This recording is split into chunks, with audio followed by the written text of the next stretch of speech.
Assalamualaikum. My name is Nida Shakil and I have the roll number BP1650168. I am from 4th Prof Morning and my group number is 25. Our topic is chronic obstructive pulmonary disease and my topic is very severe chronic obstructive pulmonary disease, that is the stage 4. Chronic obstructive pulmonary disease is a life-threatening lung disease that interferes with normal breathing, and it is defined as an airflow obstruction that does not change over a period of several months. It is a syndrome composed of chronic bronchitis, small airway disease, bronchiolitis, and emphysema that vary in proportion between affected individuals. COPD is an umbrella term for several chronic lung diseases, and the two main COPD conditions are chronic bronchitis and emphysema. Emphysema is the disease of the alveoli, and alveoli are the little air sacs that are present at the ends of bronchioles. In emphysema, the fibers that make up the wall of the alveoli become damaged, and the damage makes them less elastic and unable to recoil when the patient exhales, making it hard to exhale the carbon dioxide out of the lungs. And if we talk about chronic bronchitis, it is a chronic inflammation of the lower respiratory tract denoted by excessive mucus secretion, cough, etc. In this picture, a comparison between the healthy lungs and the lungs of the patient of emphysema and chronic bronchitis can be seen. In emphysema, we can see that the alveoli are affected, whereas in chronic bronchitis, we can see that there is increased production of the mucus, the airline is narrowed, and the smooth muscles are tightened. If we talk about the symptoms of stage 4 of COPD, they include worsening of the cough, dyspnea, crackling sound as the patient starts to breathe in, barrel chest, constant wheezing sound, being out of breath for a very long time, delirium, irregular heartbeat, fast resting heartbeat, weight loss, and high blood pressure in the artery that goes from the heart to the lungs, that is called as the pulmonary hypertension. If we talk about the pathophysiology of COPD, the COPD results from the combined process of peripheral airway inflammation and narrowing of the airways. This leads to the airflow limitation and the destruction and loss of alveoli, terminal bronchioles, and surrounding capillary vessels and tissues.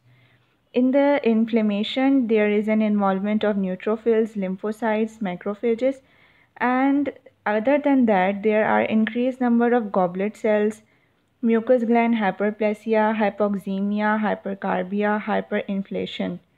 And at the end, there is the airway collapse due to the loss of tethering caused by alveolar wall destruction in emphysema. Here we can see the classification of chronic obstructive pulmonary disease, and there are 4 stages. Stage 1, that is the mild COPD, stage 2 is the moderate COPD, stage 3 is the severe COPD, and stage 4 is the very severe COPD. And here we can see the FEV1, FVC values. And the FEV1 FVC ratio is a measurement of the amount of air the one can forcefully exhale from their lungs. FEV1 is called as the forced expiratory volume in 1 second, and it is the volume of breath exhaled with effort in that time frame. Whereas FVC is the forced vital capacity, and it is the full amount of air that can be exhaled with effort in a complete breath. The purpose of this test is to identify the primary type of the condition the patient have, whether it is restrictive or obstructive in nature. The decreased FE1 FVC ratio indicates that there is an obstructive pattern, and it could indicate asthma, COPD, and bronchiolitis. According to the classification in the stage 1, that is the mild one, the FEV is greater than 80%. In stage 2, that is the moderate one, the FEV is greater than 50% and less than 80%. In the stage 3, the FEV is greater than 30% but less than 50%. And stage 4, in which the FEV values are less than 30%. Now, for going towards the case study, KK, a 57-year-old woman with a long history of COPD, presents to established care. She is concerned about her recurring hospitalizations because of lung problems, and she has been to the emergency department 5 times in the last year and admitted twice because of episodes of worsening cough, sputum production, and dyspnea. Her most recent FEV1 FVC was 0.46 and her absolute FEV1 was 45% of predicted. She is currently taking tiotropium 1 puff 18 mcg as well as albuterol inhaler as per needed for the shortness of breath.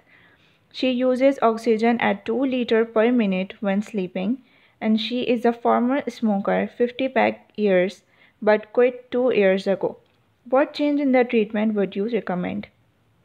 So to simplify this case study, first we will make SOAP notes, which means subjective, objective, assessment and plan.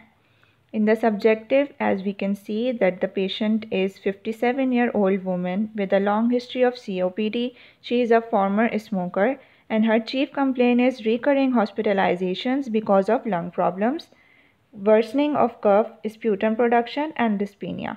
And she is currently on tiotropium and albuterol inhaler. The objective, in the spirometric test, we have seen that the FEV1 FVC was 0.46 and her absolute FEV1 was 45%. Assessment: the patient is having severe deterioration in status and have repeated COPD exacerbations, so she needs to change the therapy and shift to inhaled corticosteroids. Plan: in this plan, we can do 3 things.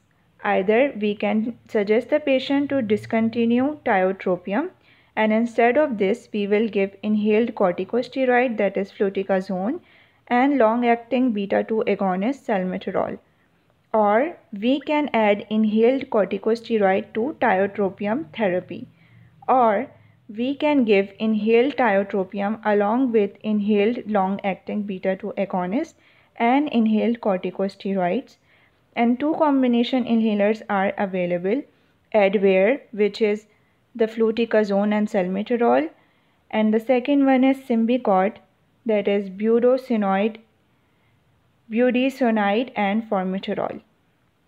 Thank you.